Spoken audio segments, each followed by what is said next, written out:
Hello friends, இன்றைக்கி என்னோட இணைந்ததற்கு நன்றி. தமிழ் மலையாளம் வரலாறு பின்னி பிழைந்தது. நம்ம இப்போ பேசுகிற தமிழ் சங்ககால தமிழ்லேருந்து தான் வந்தது. மலையாளம் சங்ககால தமிழ் கூட சான்ஸ்கிரிட்டும் சேர்ந்தது. அதனால் மலையாளத்தில் தமிழ் சுவையும் இருக்கும், சான்ஸ்கிரிட்டோட சுவையும் இருக்கும். பழைய மலையாள இலக்கியம் தமிழ் எழுத்தில் தான் எழுதியிருந்தது. இப்போ தமிழ்நாட்டில் யார்கிட்ட கேட்டாலும் கொஞ்சம் கொஞ்சம் மலையாளம் புரியும் அப்படின்னு சொல்லுவாங்க, புரியாட்டாலும். ஆனால் அதே மாதிரி கேரளாவில் யார்கிட்ட கேட்டாலும் கொஞ்சம் கொஞ்சம் தமிழ் புரியும்பாங்க, புரியாட்டாலும். ஆனால் ரெண்டு சைடுக்கும் கடினமான வார்த்தை உபயோகித்தோம்னா தமிழுக்கு அமுதென்று பெயர், இனிய தமிழ். எல்லாருக்கும் அவங்கவுங்க மொழி தான் இனியது, பெரியது, அருமையானது. அப்போ நான் இங்கே ட்ரிவாண்ட்ரத்தில் 3 மாதமாக இருக்கேன். அப்போது நான் மலையாளமும் என்னோட ஒரு மொழின்னு சொல்லிக்கலாம். அப்போது மலையாளம் பேசும்போது ரொம்ப இனிமையாக, ரொம்ப ஈஸியாக போகுது. அந்த ரகசியம் என்னன்னு நான் ரொம்ப ஆராய்ச்சி பண்ணேன், கண்டுபிடிச்சிட்டேன், உங்கள்கிட்ட சொல்கிறேன். மலையாளத்தில் ஞா நா சவுண்டெல்லாம் ரொம்ப நிறைய இருக்கும். அதான் பாக்யராஜ் சார் அதை வச்சு தான் அந்த 7 நாட்களில் பண்ணினார். அதில் தமிழ் தான் பேசுகிறாரு, மலையாளம் மாதிரி பேசுகிறாரு, ஞாங்கா சவுண்டு போட்டு. இல்லையானா டெக்ஸ்ட்டு எழுதியிருக்க வேண்டும் அந்த லாங்குவேஜ். அவ்வளோ கஷ்டமாக இருக்கும். ஆனால் அதனால் எல்லாருக்கும் புரிஞ்சிடுச்சு ஒரு விதம். மூவியும் பெரிய ஹிட் ஆயிடுச்சு. தமிழில் நம்ம வல்லினம் நிறைய உபயோகிப்போம், கசட தவிர. அது கொஞ்சம் கட்டியான சவுண்டு. மலையாளத்தில் அவங்க வல்லினத்தை ரொம்ப குறைச்சிட்டாங்க. மெல்லினமும் இடையினம் தான் நிறைய உபயோகிப்பாங்க. மெல்லினம் ஞாங்கன நமன மெல்லினம். அப்புறம் இடையினம் இருக்குது, எரலை வழலை. இந்த மெல்லினமும் இடையினமும் புகுந்து விளையாடும் மலையாளத்தில். வல்லினம் ரொம்ப கம்மியாக இருக்கும். அதனால்தான் மலையாளம் பேசும்போது ரொம்ப லைட்டாக போயிடும், மென்மையாகவும் இனிமையாகவும் இருக்கும் கேட்குறதுக்கு. இப்போது அவங்க சில சமயம் என்ன பண்ணுவாங்கன்னா, வல்லினம் உபயோகித்தாலும் அது ரொம்ப லைட்டாக உபயோகிச்சுடுவாங்க. நம்ம பேர் என்னான்னு கேட்கும்போது அவங்க பேரந்தா, எப்படி இருக்கீங்க, சுகந்தன்னு அப்படின்னு கேட்டுருவாங்க. சில சமயம் வல்லினத்தை கட் பண்ணிவிடுவாங்க.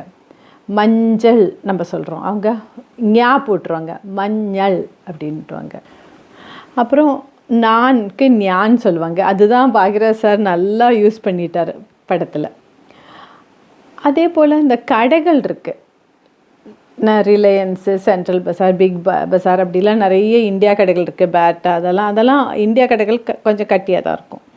அதே மாதிரி தமிழ்நாட்டிலேருந்து போத்தீஸ் இருக்குது, இங்கே ட்ரிவாண்ட்ரத்தில் சொல்கிறோம். ஆனால் இந்த கேரளாவிலே ஒரு மலையாளியால் வைக்கப்பட்டு அந்த மலையாளியால் பெயர் போட்ட பேருக்கு என்ன, லுல்லு. இப்போ வேலண்டைன்ஸ் டே இருந்தது, நம்ம முத்தம், அதுக்கு இவங்க சும்பனம் அப்படின்னு சொல்லுவாங்க. ஆனால் அதுக்கே அவங்க ஒரு லைட்டாக பேர் போட்டுட்டாங்க, உமா. அந்த வல்லினத்தை அவங்க வெட்டி விட்டுடுறாங்கப்பா. அப்புறம் சினிமாவுக்கு வருவோமா, வில்லன் சொல்கிறாரு, நான் அடிச்சுடுவேண்டா அப்படிம்பாங்க. மலையாளத்தில் என்னது, நான் நின்ன தள்ளும் அப்படிம்பாங்க. கொன்னுடுவேண்டா, நான் தன்னை கொல்லும். இதெல்லாம் பார்த்திங்கன்னா வில்லன் இவ்வளோ ஸ்வீட்டாக பேசினா அது நம்ம பயப்பட மாட்டோம். அதனால் என்ன பண்ணுவாங்கன்னா, யூஸ்வலி இந்த ஃபிலிம்லலாம் வில்லன் ஃபாஸ்ட்டாக வருவார், லுங்கியை தூக்கி கட்டுவார். அந்த போஸ்லேயே தெரியும் அவர் சண்டை போட போகிறாரு. அப்புறம் எடா, தெண்டி, பட்டி அப்படிலாம் கூப்பிடுவார். இதில் ஒரே ஒரு வித்தியாசம் என்னென்னா, நம்ம நாய்க்கு நாயின்னு சொல்லுவோம், அதில் வல்லினம் கிடையாது. ஆனால் கேரளாவில் மலையாளத்தில் நாய்க்கு பட்டி நல்ல வல்லினம் இருக்குது. அதனால் இவங்க திட்டுற வார்த்தையெல்லாம் வல்லினம் இருக்கும்.